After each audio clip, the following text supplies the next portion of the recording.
គាំទ្រចលនាកន្លះរបស់ឥណ្ឌាជួបជុំគ្នាដើម្បីដើរហាយក្បួនទោះបីជាមានការហាមឃាត់ពីប៉ូលីស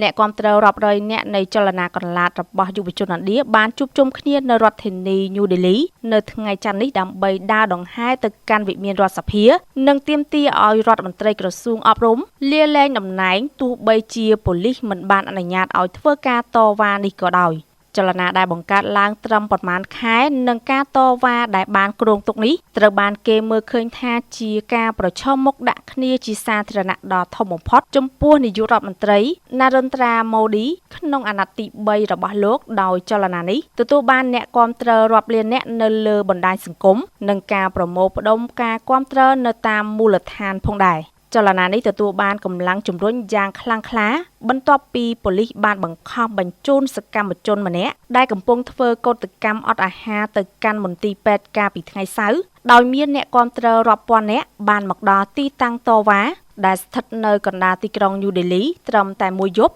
ដើម្បីចូលរួមក្នុងការដើរហាយក្បួននៅថ្ងៃបើកសម័យប្រជុំរដូវមូសុងរបស់សភាកងកម្លាំងប៉ូលីសនិងកងកម្លាំងសន្តិសុខពាក់កណ្ដាលយោធាជាច្រើននាក់ក៏ត្រូវបានដាក់ពង្រាយនៅតាមទីតាំងដែលមានការដាក់របាំងរារាំងយ៉ាងតឹងរ៉ឹងផងដែរដែលបង្កជាហានិភ័យនៃការប្រឈមមុខដាក់គ្នានៅចម្ងាយពី3គីឡូម៉ែត្រពីអគាររដ្ឋសភាប្រសិនបើក្រុមអ្នកតវ៉ាព្យាយាមបន្តការដើរហាយក្បួនរបស់ពួកគេសូមជម្រាបថាចលនាគណៈបកកន្លះចន្ទតាបានចាប់ផ្ដើមបង្កើតឡើងបន្ទាប់ពីវិញ្ញាសាប្រឡងចូលរៀននៅសាលាវិទ្យាសាស្ត្រថ្នាក់ជាតិត្រូវបានបែកធ្លាយនៅក្នុងខែឧសភាដែលបានជះឥទ្ធិពលដល់សិស្សជាង2លាននាក់ដោយតម្រូវឲ្យពួកគេត្រូវប្រឡងឡើងវិញជាលើកទី2នេះបើតាមការផ្សាយរបស់ទីភ្នាក់ងារ Reuters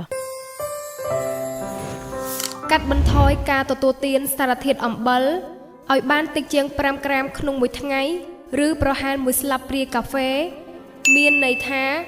បានកាត់បន្ថយការស្លាប់និងពិការភាពដែលបណ្ដាលមកពីជំងឺបេះដូងនិងគ្រោះថ្នាក់សរសៃឈាមខួរក្បាល